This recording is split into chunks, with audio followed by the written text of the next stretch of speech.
So there seems to be a new angle in the culture war. For those of you who are not online all the time, bless your hearts. But I'm sure you've heard of the culture war. You've heard about critical race theory.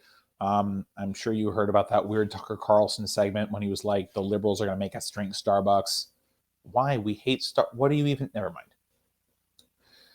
But you know the culture war stuff. It's essentially what politicians do now instead of giving people stuff they need, like food and money, and just like other shit that we need, like roads and bridges.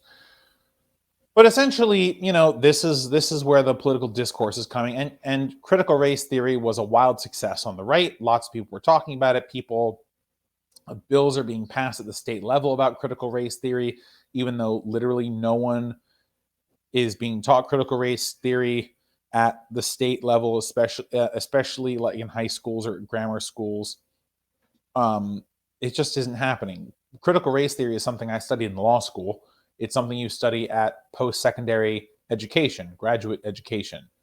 It doesn't exist but it's like saying the word woke, right? Now everything is woke or not woke or what have you. So you get to this situation where we're end up fighting about these immaterial things like critical race theory or wokeness, and we stop fighting about things like labor rights and your right to a job and your right to a house and other kind of material based interests.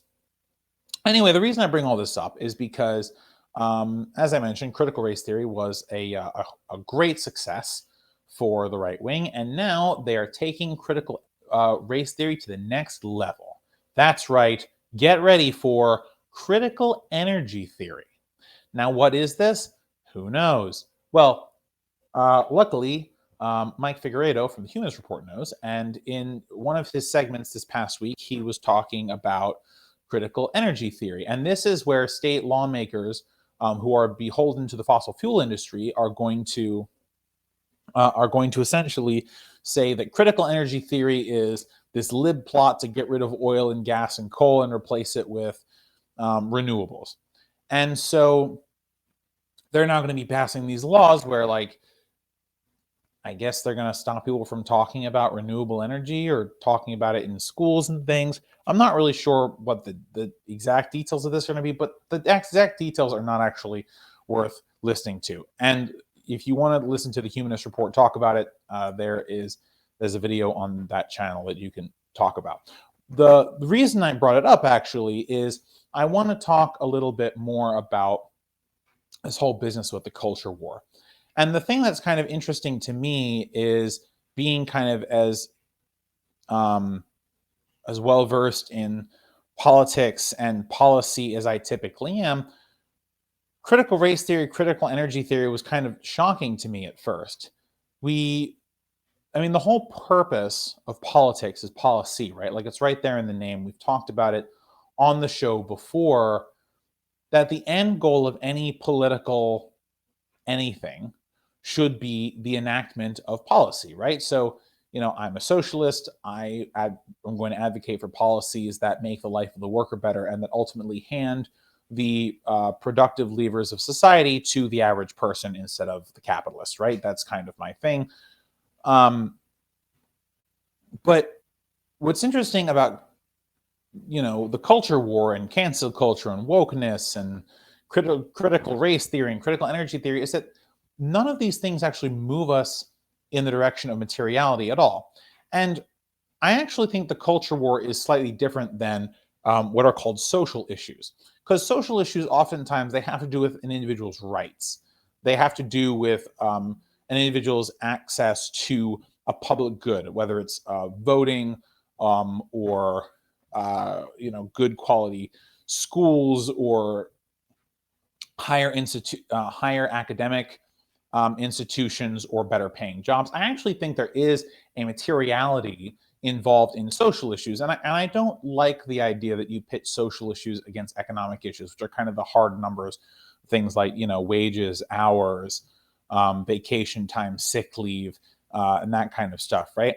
There is actually a materiality involved in a lot of these issues. Abortion is actually a great example of a quote unquote social issue that actually is material in its in how it plays out, right? So the people who typically have abortions are younger black and brown women, and this, by the way, is a factor of economics.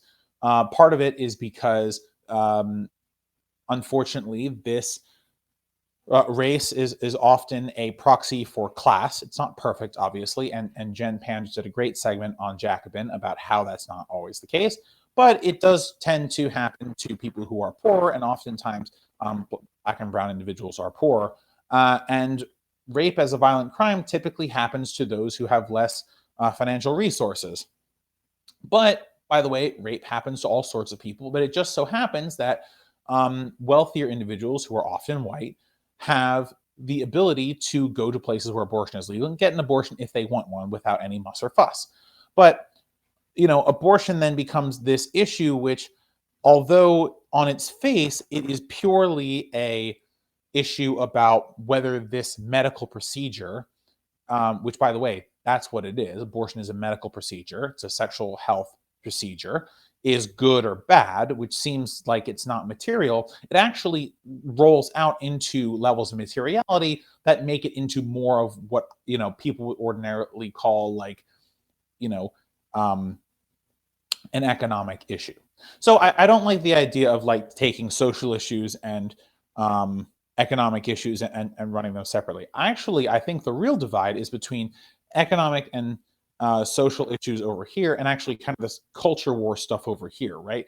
And and one of the ways that I can best illustrate this is with cancel culture. Cancel culture is hilarious because 99.5% of all the people who are ever canceled are they're fine.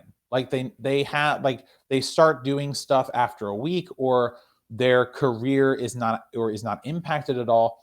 I mean, the idea of canceling someone in theory, right, is that you use the bully pulpit, as it were, of mass media to force someone to end their career because they've done something terribly heinous. But a lot of the times these people who are being canceled are rich and famous, and even if you were able to end their career, they got money for days, and they just have to wait under a rock for long enough for everyone to forget, and then they can go do ads for whoever they want to do ads for, or some other venture that would get them lots of money, right? So cancel culture is this thing that you're supposed to be able to use the power of mass media to right injustice and things like that, but almost all of it's bullshit, because as soon as someone's been canceled, they just wait a little bit and then they come back and everyone's forgotten about it. And the few people who do remember aren't enough to actually make any economic impact in their lives. And on it goes. Critical race theory, it's another thing about the culture war.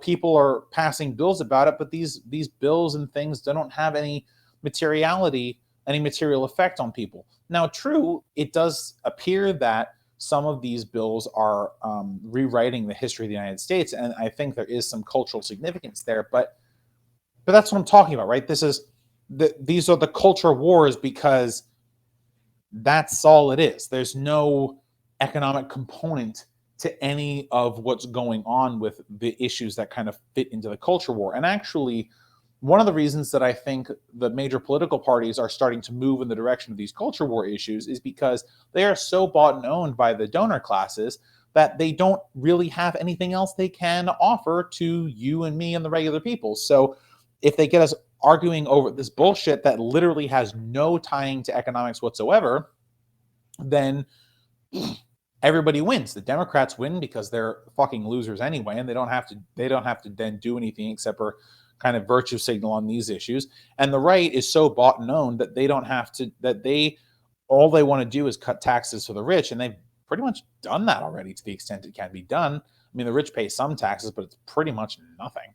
And so they don't really have anything to offer their base either. So now we get these kind of professional political classes and professional consultants talking about these niche issues that don't affect anyone.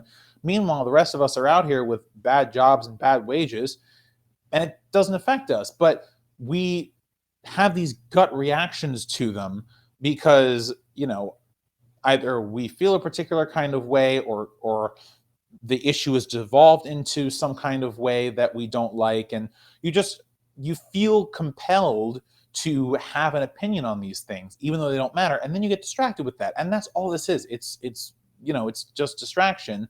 But in the meanwhile, first of all, capitalism keeps on churning, and the people with all the money continue to have all the money. And two, you get involved in these things that just don't matter whatsoever. The thing, and last point here, I think kind of comparing abortion and cancel culture are perfect here, because the right doesn't really talk a ton about abortion anymore. You don't see national politicians going on and on about abortion so much anymore, but you do see them talking about cancel culture and wokeness and these things. And originally it was, hey, we're going to talk about these social issues so that we don't have to talk about economic issues. But now that there's I think a decent understanding that social issues are also economic issues in their own way, that they are tied to economic materiality. Now we have to go to the culture war issues, because there's really nothing there that can hurt our donors. But will keep getting us into office so that we can make out all the money too. We can make out like bandits too. We just have to keep getting the people frustrated about this bullshit so that they'll get angry at each other and not angry at us who aren't doing anything for them. So, I know this segment kind of started about talking about this critical energy thing, but for me, it's just a microcosm of how American politics has been shifting away from materiality for years and years now. And I don't really know what's going to bring us back, but I know people are hungry for it. And Bernie Sanders tried, and Trump did it a little bit too, but we need someone who actually understands what's going on with regular people and runs with that. There are rumors going that Marianne Williamson is going to run for president against Joe Biden. And she, in her campaign, she talked a lot about the material. So I really hope she didn't talk a lot about the culture stuff. So I really do hope that even if she runs, and there's no way she's going to win when she runs, guys, so just FYI, but she's able to bring the conversation back towards materiality. And even if Biden does win a second term, which is looking unlikely, there is a significant amount of pressure there to deliver materially for the people. And that's really what we need. We just need pressure for material things to be delivered, because right now there's no pressure, and without that pressure, obviously nothing's getting done either. Thanks for watching this video, guys. If you liked it, throw a like on it, share with your friends, and subscribe for more of our content. You can also find all of our videos and clips on youtube.com. Just search Let Them Eat Bread and you'll find all of our content. Alright guys, see you next time. Bye for now.